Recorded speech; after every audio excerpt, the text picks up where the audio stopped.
Hello everyone, welcome back to GSTech Park.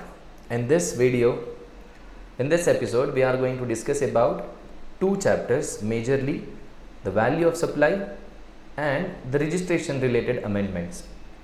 Okay, so here we will be discussing about the value of supply and registration related amendments. So now, when we are discussing about the chapter of value of supply, what are the amendments which has happened here? So that we will discuss now.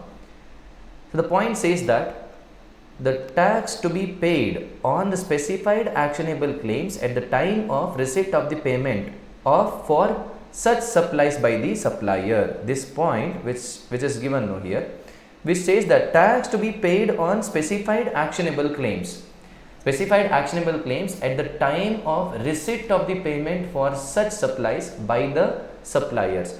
So if you remember notification number 66, that means in time of supply chapter, in time of supply chapters, we discussed about this notification, big advance ka notifications, or advance in case of goods ka notification. Advance in case of goods, you need to pay GST on advance in case of goods. Is it? No. That is what given here. See, the notification number 66, 2017 CT, dated 15/11/2017, was earlier issued to exempt all registered persons from what, sir?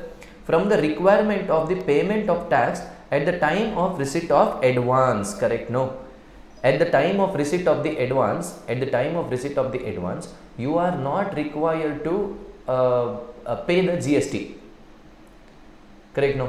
In case of supply of goods, and provides for payment of tax in such cases at the time of supply of specified, as specified in section number 12 subsection 2 clause A. Correct? No. Section number 12 subsection 2 clause A. What section number 12 subsection 2 says? In case of section number 12, it is time of supply in case of goods. Time of supply in case of goods. And section number 12 subsection 2. What section number 12 subsection 2 says?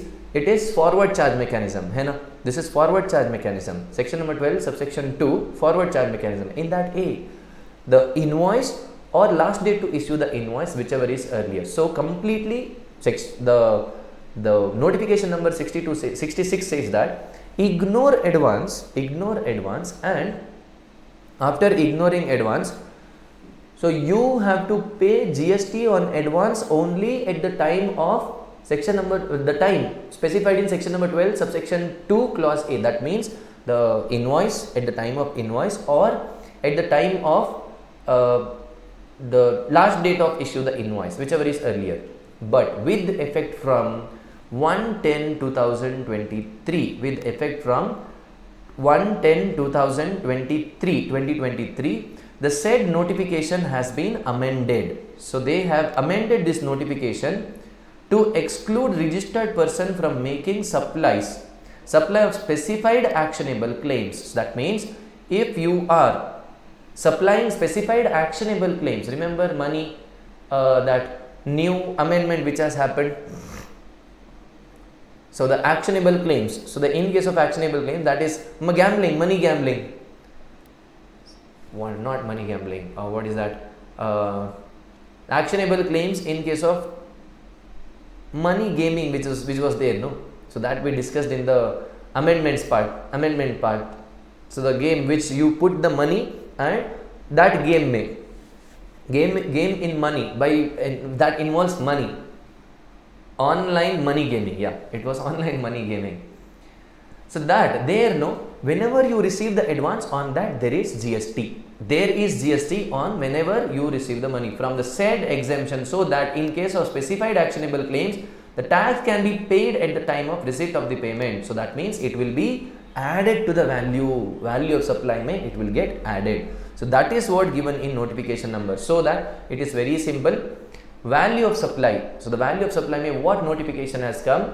So earlier value of supply used to exclude the advance, but now that exemption, notification number 66, that exemption is not applicable in case of specified actionable claims. In case of specified actionable claims, if you receive the money in advance, tax shall be payable. Tax shall be payable. This is what the this notification which was there and amendment.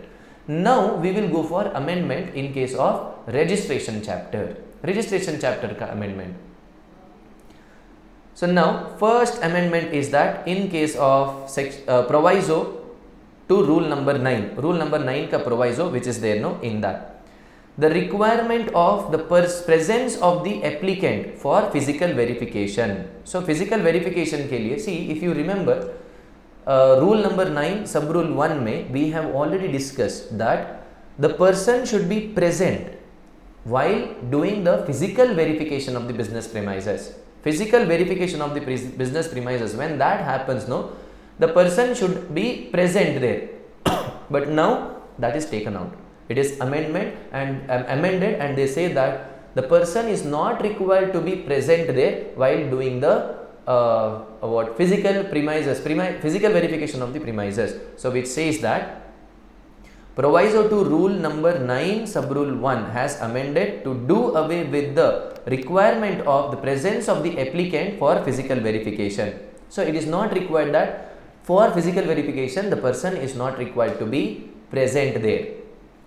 Thus, as per proviso to rule number 9(1), where a person, point A, person fails to undergo Aadhaar authentication. If you fail to do the Aadhaar authentication, or a person who has undergone Aadhaar authentication is identified in the common portal, the data analysis and risk parameters for carrying out the physical verification of the place of business. See, you have undergone this Aadhaar authentication, but the portal thinks that they have to do the physical verification. Even if you have done the Aadhaar authentication, they want to do the physical verification. In that case they can go for doing the physical verification, and the proper officer deems fit. You have done everything is right, sir, but still the proper officer deems fit. See, sir, are we discussing anything new here? No, all these things were already there in your material, already which is there in your material. Now what we are discussing a new, sir, only this one. See here, which one? Yeah, a registered person shall be granted within 30 days of submission of the application after physical verification the place of business, in the physical verification of place of business in the presence of the said person, that is stricken out. So we will strike it out and we say that physical presence is not required. Physical presence is not required.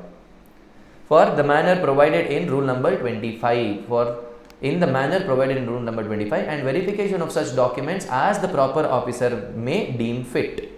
Proper officer will deem fit, no? On that basis, physical verification will be done. Thus, now the presence of the applicant is not required for physical verification. For physical verification, the presence of the person is not required. So, with that, there are some corresponding amendments. Easy amendments, very easy one. Corresponding amendment has been made in rule number 25. So, what are the corresponding amendments which are done? Where the proper officer is satisfied that physical verification of the place of business of a person required after the grant of registration certificate. So, after registration certificate, after doing the registration certificate, if physical verification is required by them, then he may get such verification of the place of business done, and the verification report along with the verification report along with the proper documents including the photograph shall be uploaded in the prescribed form of the common portal. Common portal within 15 working days allowing the date of 15 days following, not allowing. I'm so sorry. What am I spelling here? What am I telling here? That is following, not allowing. Following the date of such verification. See, even if you have done everything, no, the government may think that after giving you the grant of registration certificate, after granting the registration certificate, the government may think that they want to do the physical verification. they will do the physical verification. And after doing the physical verification with the photograph, of yours and premises and any other things that is required, they might put this in the period of in the common portal within 15 days following the date of such verification. Within 15 days they might do this. Within 15 days following the physical verification, where the physical verification for the place of business, second one, where the physical verification of the place of business of a person is required before the grant of registration in the circumstances specified in proviso to rule 9(1) as given above, the proper officer shall get such verification of the place of business done, and verification report along with the other documents including the photograph shall be uploaded in the prescribed form of the common portal at least 5 working days prior to the completion of the time period specified in the said proviso. So, as per rule number 9(1), see, where the physical verification of the place of the business of a person is required before the grant of registration. See, this is after the grant of registration. That's why it is written in caps. So, this is before the grant of registration. So, in the circumstances specified in 9(1) given above, the proper officer shall get such verification of the place of business done, and the verification report along with other documents including photograph shall be uploaded 5 working days. At least 5 working days prior to the completion of the time period specified in the said proviso. What is the time limit specified? 30 days. 30 days is given as the said proviso, no? Before. So, 5 days prior they have to do this. This is the amendment. Earlier this amendment was not there. 5 days prior to that 30 days, completion of that 30 days, no? 5 days prior to it, they have to upload this. So, very important one. So, these are the 2 additional amendments which are given. Now, continuing with that, next amendment which says that, very important amendment, next amendment, the details of bank account required to be furnished. Details of bank account required to be furnished. Remember rule number 10A they say that you have to furnish the details of bank account within 45 days or filing the return, that is 3B filing the return, whichever is earlier. Within that date you have to furnish the bank account. Now it has been amended. They did amend this. While filing the application for registration, a person is required to furnish the details of his bank account. Rule number 10A provides that the details of the bank account can be provided soon after obtaining the certificate of registration also, and GST, but not later than specified time limit. We know this, right? Earlier it was like first you have to give the bank account details, later you have to apply for registration. Correct? No? But later they changed it and they said in rule number 10A that you have to provide the bank account even after getting the registration done. Once registration certificate, you get the registration certificate, you have to update or amend your GST registration by putting the bank account details within the specified limit, within the specified time limit. What is the time limit? Earlier, the time limit was 45 days from the date of grant of registration or due date of furnishing the return under section 39. What is return under section 39? The return under section 39 is 3B. 3B, you know that, right? Return under section 39 is 3B. So, whichever is earlier. Before that, you had to mention amend your non-core field, which is bank account. This time limit has now been amended. The amended rule 10A provides that the registered person except TDS and TCS collector, TDS deductor and TCS collector, after obtaining the certificate of registration and GST is allowed to furnish the information with respect to the details of the bank account on the common portal within a period of 30 days. 45 days has been reduced to 30 days from the date of grant of registration or before furnishing the details of outward supplies of the goods. See, here it was 39, correct? No, in this section 39, that is GSTR 3B. So, it was GSTR 3B. Now, they have made it section number 37. Before putting your sales details, before you put your sales details, first you have to amend. First you have to amend your GST registration by putting the bank account or using IFF. GSTR 1 or using IFF, whichever is earlier. Simple, sir. What is the amendment, sir? Earlier 10A May, they told that before 45 days, so after grant of registration within 45 days, or filing GST return under section 39, that is 3D. Now it has been amended. They said that it is within 30 days after filing, after you get your registration certificate, or before you put anything in your GSTR 1. Before furnishing, they did not say that filing. Before furnishing, outward supplies of the goods or services or both under section 37, that is GSTR 1. That was second amendment which has happened. Now the third one. So third one looks like a big one, but actually nothing in that, very easy one. System based suspension of the registration. Remember that if you don't put your bank account details, if you don't amend your bank account details, your registration will get suspended. So we remember that it was getting cancelled, but first system will suspend it. System itself, no, they will suspend it. The failure, the system based suspension, system based, the proper officer, he will not do the suspension, system itself will do the suspension. The failure to furnish the details of the bank account within the stipulated time. Now the time has been changed, people. The stipulated time, no, that has been changed. 30 days or filing the GSTR 1, furnishing the outward supplies in the GSTR 1, whichever is earlier. The automatic revocation of furnishing, on furnishing the said details. See, so if you don't put the details, no, in that case your registration will get suspended. Automatic suspension. Whenever you put the details, no, suspension is withdrawn. So that is what given in rule number 21A 2A. Sub rule 2A has been amended to provide the system based suspension of the grant of the registration in respect of such registered person who do not furnish, remember, who do not furnish the details of valid bank account under rule 10A within the time period prescribed in the said rule. So further, third proviso to 21A 4 has been inserted. One more proviso has been inserted for 21A 2A. So 21A 4 has happened, yeah? 2A it is, 21A 2A has been inserted. Third proviso has been inserted for, correct.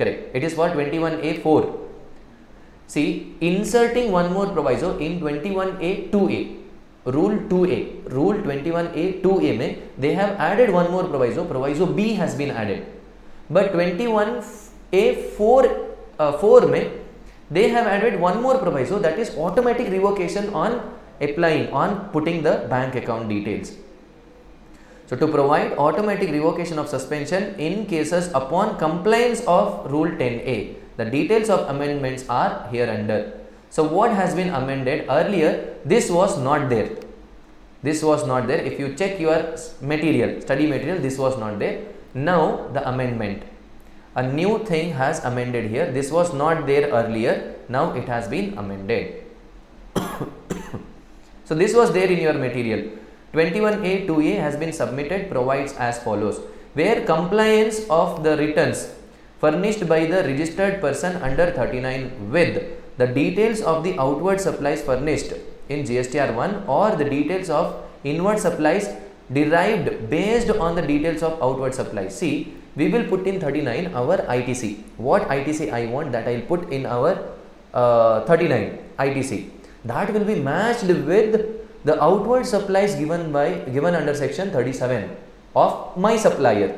Whatever I show it here, no, that will be compared with the details which are given in GSTR 1 of my supplier, and such other analysis can also be done. So if they find that there is some difference, whatever I put into my ITC and whatever they put in their supplier they will put in their GSTR 1, if there is some anomalies, See, the such other analysis as may be carried out on recommendation of the council show that there is significant difference or anomalies indicating contravention of the provisions of the CGST Act or rules made thereunder, leading to the cancellation of registration of the said person. Or earlier this or was not there, complete from here to here it was not there. So the said person shall be intimated intimated in prescribed form by sending a communication to his email address provided at the time of registration. Directly this one was there, but now this has been added. There is a contravention of provision of 10A by the registered person. The registered person. So earlier this was not there. Earlier this point number B was not there. Now this has been added. If you contravene also, your registration will get suspended. Amended from time to time in this intimation for suspension. So this is the intimation for suspension here. Suspension, a notice for cancellation of registration. The said differences and anomalies are highlighted and the said person is asked to explain within 30 days. Within 30 days you have to explain what is that difference, to why his registration shall not be cancelled. Further, said proviso has been inserted 21A4. See, in 21A4 one more proviso has been added to provide that where the registration has been suspended as above for contravention of the provision of Rule 10A and registration has not already been cancelled. See, in the suspension time, registration will not get cancelled now. By the proper officer under 22, the suspension of the registration shall be deemed to be revoked. So, if you comply with 10A, deemed to be revoked. See, it was not required to give so much of explanation. I will conclude it. So, I will conclude it, not required to give so much of explanation. I will conclude it. Listen. Rule number 10A states that you have to provide what? You have to provide the details of bank account. That has to be amended. What if I don't provide the details, sir? Then suspension. Ashte. Suspension here. So it is given in this point. It will get suspended. Point B has been added. It will get suspended. Point B has been added. Okay. I hope this is clear. Sir, during the suspension, what if I comply with rule number 10A? What if I comply with rule number 10A? Simple. Rule number 21.4. 21A4 says that your suspension will be revoked. Ashti. So this is the point that is given in third amendment. So second amendment, correct? No, this is second one, no? Yeah, this is second amendment. Third amendment, third point is also very simple one. Looks like a big one, but it is very simple one. See, time limit for filing application for revocation of cancellation of registration. Time limit for filing the application of revocation for cancellation of registration increased to 90 days and extension of 180 days. So it has been increased to 90 days. Yeah, it has been increased. Why this is not working? Okay. And extension has been increased to 180 days. If you remember, revocation of cancellation under section 30, they say that if cancellation has been done by the proper officer, so what you can do is within 30 days of cancellation order you can revoke. But many a time no, the suppliers whose registration has been cancelled for not filing the return, they don't have the money to pay that amount. All the amount has to be paid and we have to revoke. Remember that you have to file all the returns and later you have to revoke. But here to revoke, I have to file the returns. To file the returns, I need money. I don't have money. I am begging government 30 days mein how to arrange the money. Give us more time. So that government increased from 30 days to 90 days. A need was sensed to the extent the time limit for filing the application for revocation of cancellation of registration as facility for the benefit of MSME. As a facility for the benefit of MSME sector, since the several taxpayers could not file their application for revocation of cancellation of registration within the time limit prescribed under section 30. Correct? No. under section 30, it was prescribed, some limit was prescribed, that is 30 days. So representations were received by the department to effect that. Representation were received. That means some of the people, the important prominent people, they went and they made some representation. We want extra days. That earlier the time limit was 30 days plus 30 days. Extension was given by additional and joint commissioner, if you remember rule number 30, section number 30. For applying for revocation of cancellation of registration under section 30 was quite less, and there was a need to increase in the time limit. they wanted some limit has to be increased. In large number of cases, small taxpayers could not pay the time at the in the time of revocation due to lack of funds. So they don't have the funds, enough of funds at that time.